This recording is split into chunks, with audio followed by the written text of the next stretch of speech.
The wait for the next Cyberpunk 2077 reveal continues, as the recent Xbox game showcase did not provide anything except a joke from Obsidian Entertainment, which as I've said before was still pretty awesome and a noteworthy moment. Right now though, we are still awaiting new details on episode 2 of the Night City Wire event series, which as CD Projekt Red teased on Twitter in recent days, should be coming quote-unquote soon. That will be our next significant look at Cyberpunk 2077, which likely will include new gameplay footage and a deep dive potentially into one of the other major features in the game, but for right now, there's just been so much gameplay and story information released in recent days, largely thanks to new interviews, a new detailed preview, and the World of Cyberpunk 2077 book officially releasing going live. So what that essentially means is that we have a lot to break down today. This includes the latest news, new images, new artwork, and details on weapons, vehicles, gangs, open world exploration, characters, stories, cyberware, lore, perks and skills, and customization, combat hacking, and much more. Like I said, a lot to go over, but as usual, before we dive into all of that, if you do go on to enjoy this content and want to show your support for videos like this, please consider hitting that like button, subscribing for more, and turning notifications on so you do not miss out on any new content. Also, if you want to further support and back content like this, check my Patreon, and make sure to get geared up for this upcoming game by getting the new Dark Future or We Have a City to Burn t-shirt designs. If you're interested in getting these cyberpunk themed tees, there will be a link in the description below. Nonetheless, it most definitely has been a busy week in terms of Cyberpunk 2077 news and information. Things are certainly starting to heat up, really progress with marketing, and we're getting a better idea of what this game will fully offer players this holiday season. One of the big mysteries we have right now is who is the Takamura character, a prominent Cyberpunk 2077 character for sure, but he keeps popping up in toys and collectibles alongside V and Johnny Silverhand, implying Takamura will likely play a major role in the game. The last appearance was with a line of Funko Pop figures, and now again he emerges with the official Cyberpunk 2077 McFarlane toys, which shows Takamura in an action pose holding a submachine gun. Speaking of action figures, CD Projekt Red recently revealed the Trauma Team figurine, which has 2 elite response unit members posing, and if you look closely, one of the characters has the name Nadia, which also will appear in a comic series and likely have some sort of appearance in Cyberpunk 2077. In some significant but maybe not surprising news, CD Projekt Red have shot down the notion that Cyberpunk 2077 will make its way to Xbox's Game Pass service. Again, this shouldn't be considered surprising, as what company outside of Xbox's own studios is openly going to say that their game will be available cheaper before it's even released. What would not be surprising is a few years after release, Cyberpunk 2077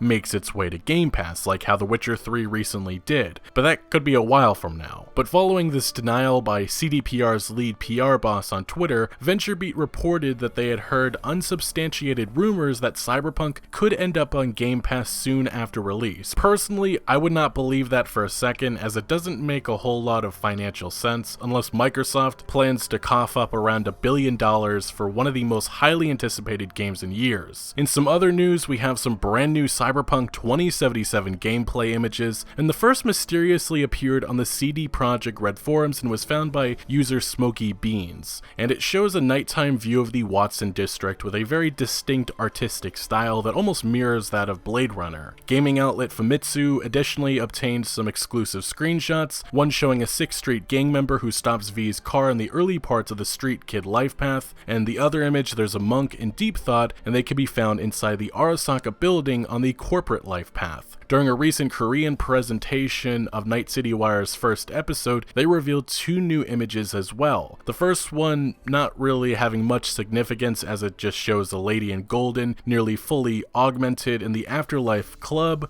but the other image is more interesting or notable, as we of course have some depressing late night rainy weather, but the focus of this image is on our first direct look at fast travel, which will have us walking up to these bright hologram tourist signs to make the jump to another part of Night City. As far as I understand, these fast travel points can be found all throughout Night City, mainly being located just outside of subway entrances. So I wouldn't call this an in-game image, but this screenshot has been shared a few times in the past year by CD Projekt developers, and it's very similar to the gameplay demo screen we saw back in 2018. It looks like that this is indeed the title screen of Cyberpunk 2077, and it seems it has not changed much over the past couple of years, which is actually perfectly fine by me because I think it looks awesome. But moving along, in the upcoming September Edge magazine issue, which has Cyberpunk 2077 as its cover game, the gaming magazine sat down for an interview with CD Projekt Red's level designer Max Piers, and so far a few parts of this interview have been published online. Interestingly, the CDPR developer is asked about the expectations coming from The Witcher 3 Wild Hunt, a game that's for sure made its mark on this entire games industry. Piers says that there's no bad blood or ill will towards any other studios or any other games because everyone in this industry moves the medium forward together. But especially coming from The Witcher 3, which was such a huge success with such a great world that people spent hours exploring, it's very much a competition and a different understanding within ourselves as a team. We've set the benchmark already in one previous game, and we're trying to always do the same. So it's about always going through and trying to make things better, but it's also understanding that there is a difference and asking how we push those differences to being a benefit. But yeah, we're always trying to make genre-defining and groundbreaking games. Now, during a different interview, this time coming from the Cyberpunk 2077 community podcast, CDPR senior level designer Miles Tost touched on water exploration, confirming that this is something in the game but not substantial. I will say this, Cyberpunk 2077 is not a water exploration game. We basically have water there because Night City is located on a coast. We have swimming mostly because we want to give you the freedom to explore. So yeah, you can swim and dive. There's some content underwater, but water is not where we focused our content, absolutely not. Which should not be too surprising of an answer, but having some underwater treasure or side quest or two connected to Night City's ocean makes some sense, and no reason to worry about your cyberware getting wet, as Miles Toss confirmed that cyberware is waterproof in the dark future. So just one thing that I've noticed these last few months is I think many get a bit confused with everything that's been revealed up to this point in time, believing that we know the entire experience coming this November. And that's far from the truth, because CDPR has been very careful with what's been revealed publicly. For example, all of the gameplay images and footage released thus far all come from the very beginning of the game. What that means is that we have really just predictions and a bit of an idea of what the narrative of Cyberpunk 2077 will offer players. Of course, we've learned quite a bit of key information in the last few years, such as Johnny Silverhand's massive digital ghost role in the game, the story being centered around a mysterious immortality implant, Yorinobu Arasaka still seeking to destroy Arasaka, some Cyberpunk 2020 gangs still being around in 2077, such as the Valentinos, and Adam Smasher looking more intimidating than ever and still serving as a loyal enforcer to Arasaka. These are some of the things that we know, which in the grand scheme of things isn't actually that much. It's world building, and for the most part, that will remain that way until we jump into Night City for the first time. What we're getting right now is sort of a lay of the land. That's actually probably the best way to describe the World of Cyberpunk 2077 book. Well, I'm not going to break down the entire book. There is a lot that has been revealed that I want to touch on. Now, if you have not been following these Cyberpunk 2077 news videos or still don't understand what this book is, well, basically it's written from the in-universe point of view from the Night City Inquirer, which details the history and what Night City is like in 2077 before we step foot into the world as V. Anyway, in recent days, many excited fans have shared images from this book which details some exciting things that we will see this November. First of all, we have some fascinating lore which explains what has happened in recent years in the United States. The Metal Wars, or the Unification War, took place between 2069 and 2070, a conflict that had the new United States, or the NUSA, backed by Militech, and they declared war on the Free States, which included North California, Wyoming, New Mexico, Arizona, Montana, Colorado, and Nevada. Secretly, the Free States were backed by Arasaka. Reddit user SimAdGoat put a map together showing the sides of this conflict, and as you'll notice, South California allied with the NUSA. It was said in early 2070 that NUSA soldiers prepared to march on Night City, arriving to the outskirts or the Badlands, but a last-minute call from a Night City councilman to Arasaka had them emerge from the shadows. Arasaka would send a supercarrier to Night City, and the coming days, and hours later the NUSA would withdraw. Because of Arasaka's intervention, this would lead the NUSA to realize pushing forward with the conflict could cause a crisis that they could not afford. So the only avenue that they had was a peace treaty, which was agreed upon and allowed the free states to remain autonomous, but they did agree to participate in the new federal government. The aftermath of this conflict was Night City becoming more corporate and allowing Arasaka to build a new American headquarters at the site where the previous building was destroyed during the Fourth Corporate War when a nuclear bomb went off. So this is just a taste of the remarkable lore that makes up Night City and provides insight into Arasaka's power and presence in Night City in 2077. Now beyond just lore, we also have received a better look at some of the characters that make or made up Night City, including one that is deceased, and that is Richard Knight, the founder of Coronado City, which was renamed after he was murdered in 1998 to Night City. Other character artwork we have is of Judy Alvarez, the braindance technician, which was introduced in the most recent gameplay reveal event, and Rogue, once said to be the best solo in Night City, ex-girlfriend of Johnny Silverhand, and in 2077 she's considered one of the best fixers, and she is the owner of the Afterlife bar. Now, besides characters, we do get some in-depth details on vehicle brands, with the best at the top of this graphic, which includes Herrera and Rayfield, which we actually saw a luxury Rayfield vehicle in some of the recent gameplay footage in which V attempts to steal the vehicle for a shady fixer. In the world book, we also have an image of a Herrera designed vehicle, which mentions the brand being known for exotic designs and high performance. Now below the top tier vehicles, we have mid-tier, which includes the Quadra brand, which has been the most prominent vehicle presented thus far in marketing. The Thornton and Archer brands are known for older mid-class passenger cars that have good durability. Mizutani specializes in sports models. Chevron makes police vehicles, and Villafort produces good quality cars named after famous explorers for wealthier and lower ranked corpo officials. The lower tier includes Mahir Motors, which specializes in vans, and Makagai, that produces cheap passenger cars. These lower tier car brands are known for vehicles that lack quality and durability, so probably as you may have expected. But at the very bottom is actually just motorcycle brands, with Yaiba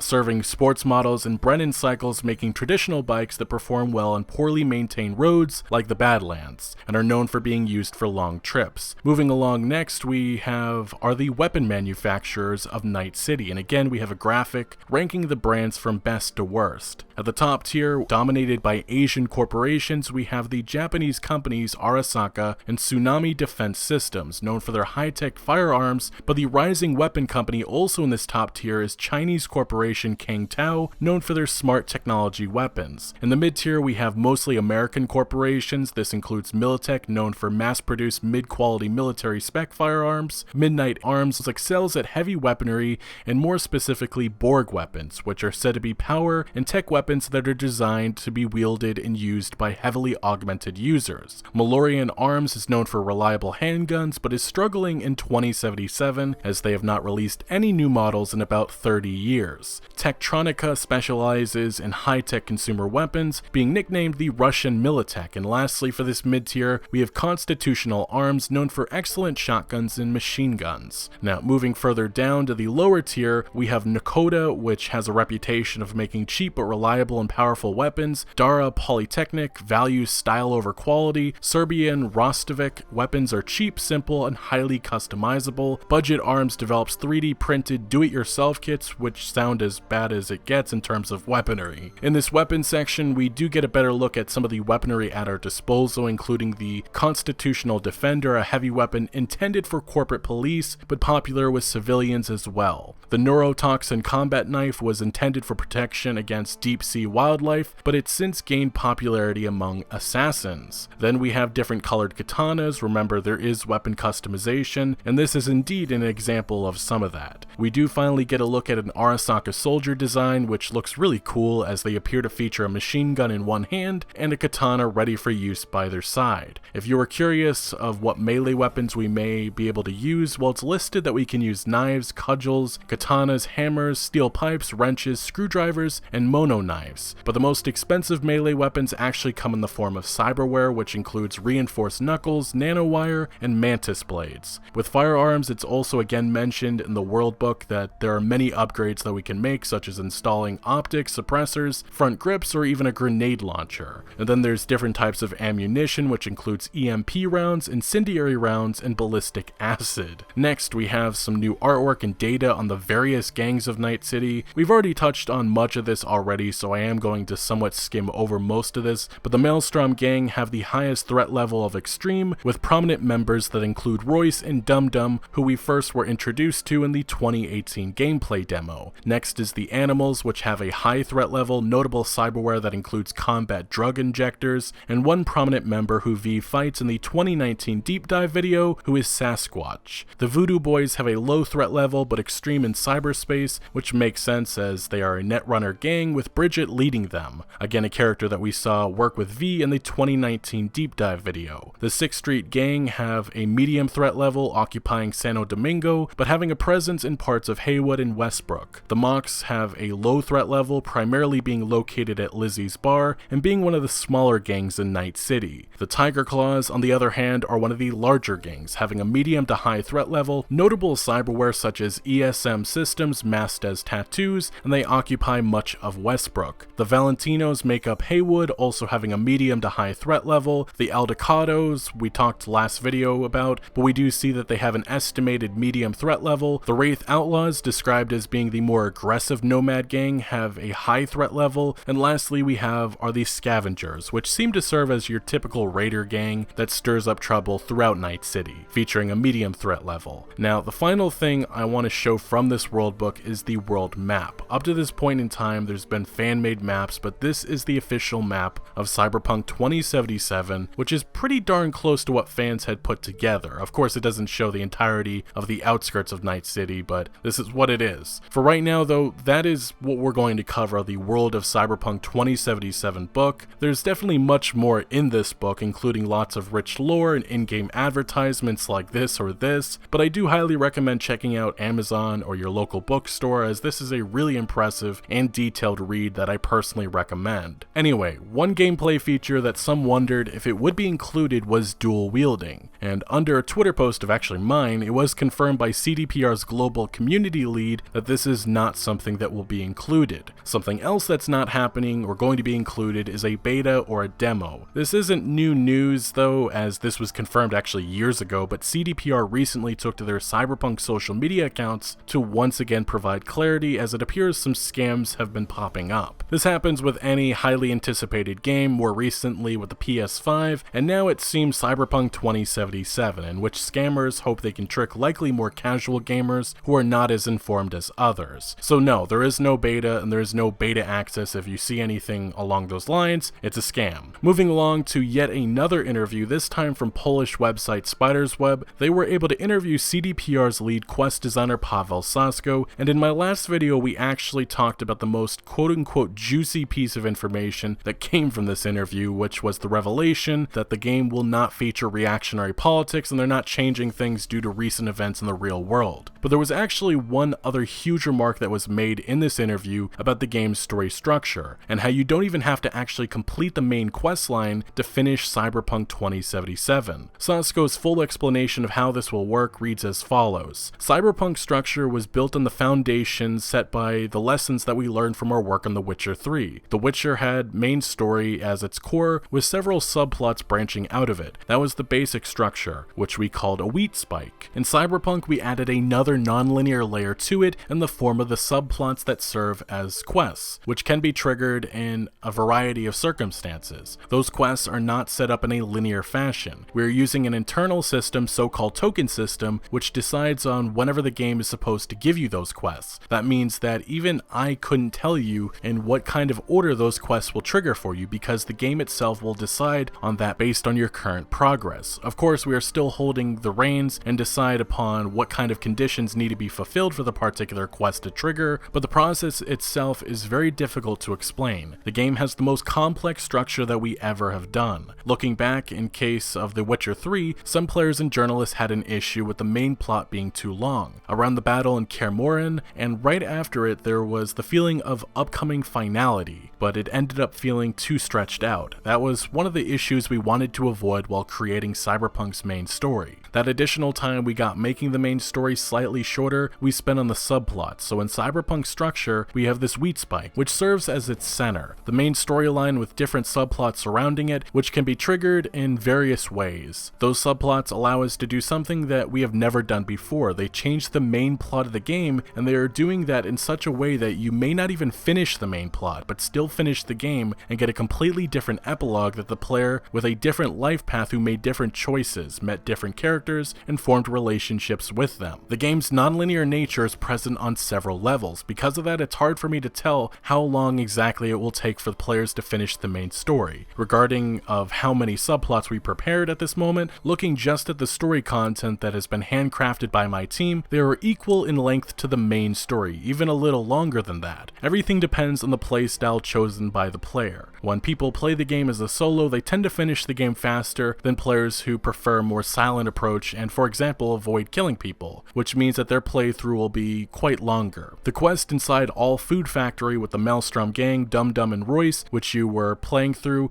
offers 12 different paths, and those paths vary in terms of length. Depending on your chosen path, the quest will have a different length, and because of that, it's hard to answer this question. Now, I have to say, as awesome as it was to have previews of Cyberpunk 2077 from outlets like IGN and Polygon, they didn't really go in-depth because they aren't as familiar with what they are playing, which is why I was extremely happy to see Night City Life, a Cyberpunk fan site, having the opportunity to play a few hours of the game, and thankfully provide us with what I consider the most detailed preview thus far. From this preview, we have found out some really huge details, such as the fact that Saburo Arasaka is still alive at the age of 158 years young, and he still serves as the CEO of Arasaka. It's unclear if he will make an appearance, but we do know that his son Yorinobu Arasaka still seeks to destroy the family business. It's also revealed that Atom Smasher's appearance in the recent Cyberpunk 2077 trailer is actually coming from a brain dance, in which it seems Smasher serves as a bodyguard or maybe someone keeping an eye on Yorinobu Arasaka. Beyond these story details, we also have found out a ton of gameplay information, such as the different levels of gear and items that we can obtain in our travels. There's ordinary, unusual, rare, epic, legendary, and iconic. It's also noted that iconic gear is one-of-a-kind items that we can obtain. And one example given is when we kill the Maelstrom leader Royce, we can loot his body and obtain his unique weapon, the Chaos Pistol. So it sounds like loot works very similar to how it worked in The Witcher 3, in which traveling about or getting enough money or completing certain quests will unlock special gear. Another really cool aspect of this preview is the example images of what the skills and perk system now looks like. Remember, 2019, this is what it looked like, but it has since been drastically upgraded. As you can see now, the reflexes attribute remains the same, intelligence now has device hacking and target hacking skill trees, body has annihilation, street brawler, and athletics, technical has engineering and the new crafting skill tree, cool has been scaled down to the cold blood and stealth skill trees, so still 5 attributes, 12 skill trees, and over 240 perks in total. What's been changed is some skill trees have been merged together and others expanded upon. But in the diagram now on the screen, this is what the character upgrade system now looks like, what it's been transformed into, and it now starts with our main attributes, and we choose whatever specific attribute that we wish to upgrade or take a look at. In the next diagram, we get a look at the inside of the body attribute category, which is composed of 3 skills that each have around 20 perks that can be upgraded. Under the athletic skill, these are just some of the perks that we can choose to unlock. Gladiator reduces damage taken while blocking by 20%, regeneration, solely regenerates health in combat. Pack Mule doubles carrying capacity. Invincible increases maximum health by 10%, superhero landing reduces fall damage by 5%,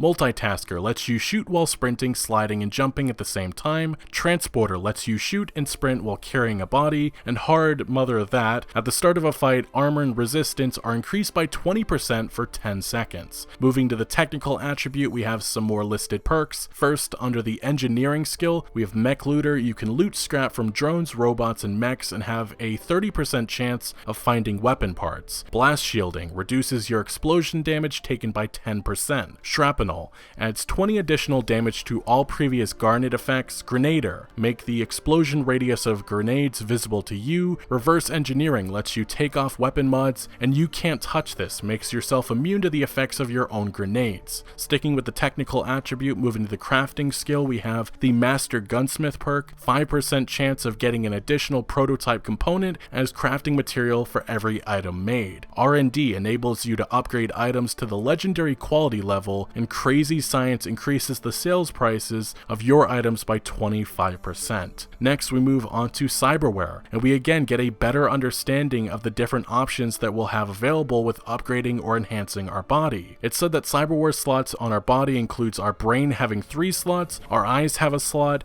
cardiovascular system has 3, immune system 2, peripheral nervous system 2, skin 3, operating system 1, and hand 1, arm 1, leg 1 on each side of our body. Some of the cyberware that can be installed in these slots include the following: Mantis Blades. The mighty blades protrude from V's forearm, and several fragments or upgrades are available. Blood Pump. Installed in the cardiovascular system slot, it activates at a certain point in time and improves healing. Micro Rotors. Passive cyberware in the nervous system that improves movement speed and precision. Reflex Tuners are triggered cyberware that activates slow motion as soon as your health falls below a critical value. Gorilla Hands. Logically installed in the hands and vastly improves your strength and melee strength. There are also several fragments available. Monowire, the cyberware that houses a fiber optic lasso in your arm that you can use to easily slice opponents into pieces. Krensakov, an implant for your nervous system which activates a slow motion effect as soon as you have successfully avoided an enemy attack. And last but not least, Sin Lungs, artificial lungs that are installed in the cardiovascular system and improve the regeneration of your endurance. Next, for those planning to take the more technical approach to Cyberpunk 2077, playing the role of a netrunner, we have in-depth details on the different types of hacking attacks that you can use. A reminder though, while it sounds like anyone can do basic hacks, to do more complex hacks you will need to invest into this playstyle. You'll have a cyber deck at your disposal, which you can change out different types of daemons, which is just another way of saying specific hacks. These daemons take up a certain amount of memory. This was shown in the recent gameplay footage. It appears this memory slowly regenerates after you use it, but as you can see in this screenshot, you have Detonate Grenade as the top and most expensive daemon that V has obtained at this point, which will attack the target's neural cyberware, causing them to activate a grenade and hold it until it explodes. But some more examples of daemons that we can obtain include Short Circuit. Overloads the opponent's cyberware and causes damage through the short circuit. Overheating. This more powerful attack not only overloads the enemy's cyberware but sets it on fire, causing damage over time. SOS Signal fakes a distant squad member's emergency call, causing the victim to move and search the area. Optics Restart resets the target's eye implants so that restarting the cyberware triggers temporary blindness. Offing Themselves puts the target in cyberpsychosis, killing them with their own weapon. And lastly we have is Weapon Malfunction. Impairs the functioning of the opposing weapon or even causes the weapon to need to be replaced. But some other notable details mentioned in this preview has CD Projekt Red revealing that they don't want to encourage any specific playstyle over others, which is why there will be no achievement for a pacifist playthrough. At the end of a conversation, most of the time you will not get a I should go option in the dialogue tree. Instead, you just walk away like a normal person, a more natural approach. Cyberware has the same 6 levels of quality as any other items in the game, which does mean some iconic cyberware is likely out there, and depending on the cyberware's quality, they may take up more than one slot to install. An example of some further character customization available, you can actually customize the shape of your eye's iris, changing it to a heart, skull, cross, or even a target. By investing into crafting perks, you can add mods to your clothing. An example of this is adding a fabric mod to normal sneakers to give them some armor protection. It sounds like these types of mods won't impact appearance, but will of course alter the effectiveness of whatever you're wearing. But now to the final part of this video, we have more in-depth details on Night City City's districts and the regions within them. Last week we went over Watson, City Center, and Westbrook. Today we have the remaining districts. We start off with Santo Domingo, which is described as one of Night City's oldest districts. Thanks to its location, the district avoided serious damage from the Fourth Corporate War. Instead, it turned into a provisional camp for thousands of Night citizens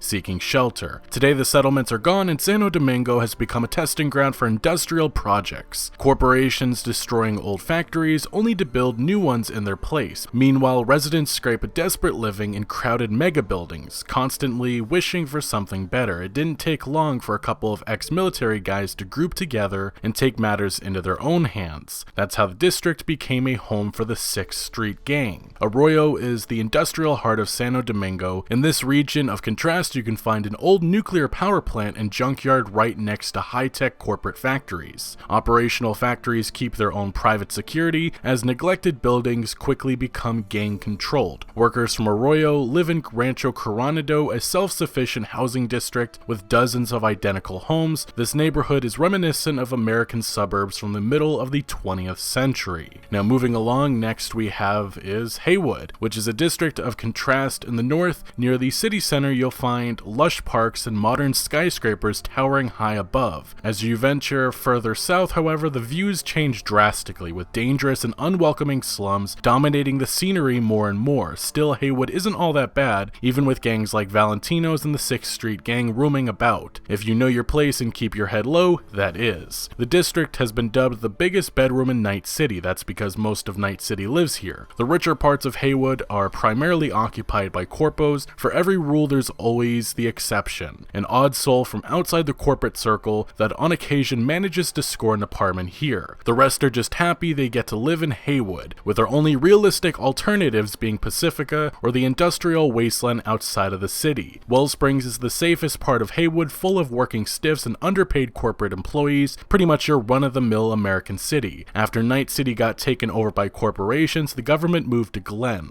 It's now a state-owned sub-district with a town hall, mayor's office, court, and for what it's worth, a big NCPD station. And then there's Vista del Rey, the poorest part of Haywood. It's heavily underinvested, ridden with crime, and slowly descending further into chaos, with residents moving out and gang members moving in. Now, the final district within Night City we have is Pacifica, which was supposed to be Night City's money-making vacation resort, so I guess Florida, a true paradise catering to corporate employees and tourists alike, with its golden sandy beaches, luxurious hotels, and unmatched entertainment, until it all went to hell, that is. The dream came to a painfully abrupt end after uncertainty struck the global economy and corporate investors pulled their funding for the project. Construction work stopped, leaving most buildings unfinished, forever to remain the hulking concrete and steel shells they were at the time. Instead of teeming with tourists, the district is now overrun by poverty, violence, and gangs. It's here that the Voodoo Boys, a techno-mystical group of netrunners, chose to set up their base of operations, originating from the Haitian community that settled in Night City after their homeland was ravaged by climate disaster. They took it upon themselves to protect the local community, forsaken and left to fend for themselves by the NCPD. Now, the final outside district that's detailed is the Badlands, which is the outskirts of Night City, not an actual district, but we have some in-depth details on how the Badlands works in this game. The Badlands are the vast plains just outside of Night City, as I said, sparsely populated by nomads. They make the city proper seem like a lush oasis in comparison. Still, this place has got plenty of life left in it, as well as heaps of golden opportunities for those in the know. Wherever you choose to head out here, you're bound to run into quite a few surprises unless they run into you first. You see, nomads aren't the only ones who call Badlands their home. The Race, a gang made up of exiles from local tribes and families, also live here and are the main reason behind the disappearances of many corporate transports. Everybody knows that crossing into their territory without an armed escort and a small army is just asking for trouble. Unchecked resource extraction and derelict oil fields dominate in the north. The east, wastelands full of chemicals and landfills, reign supreme. Acid rains resulting from the massive pollution guarantee nothing will ever grow here anytime soon, perhaps ever, while the winds carrying the unbearable stench make sure that Night City doesn't forget this place exists. Finally, there's the desert to the south. It owes its much less apocalyptic vibe to the many Biotechnica protein farms, as well as the Jackson Plains power plant. You might even go as far to think it's safe around here, but let your guard down around for a second and it'll eat you alive. But for now, as I said at the beginning of the video, the wait continues, and I would not be surprised if we heard news on Night City Wire Episode 2 sometime later this week. Anyway, today we touched on a lot of gameplay details and yes, what I consider some pretty huge or significant information. So let me know your thoughts on everything that we talked about down in the comment section below. But thank you for watching. Make sure to leave a like if you did enjoy this video or if you found any informative value, and make sure to follow my other social media accounts for updates on new videos. Links are always down the description below. I'm most active on Twitter, giving opinions on news that I do not always get into video form, so do make sure to follow me over there. Also check out my Discord for all sorts of discussion on games, and again, thank you for joining. Consider subscribing for more videos like this, and I'll see you later.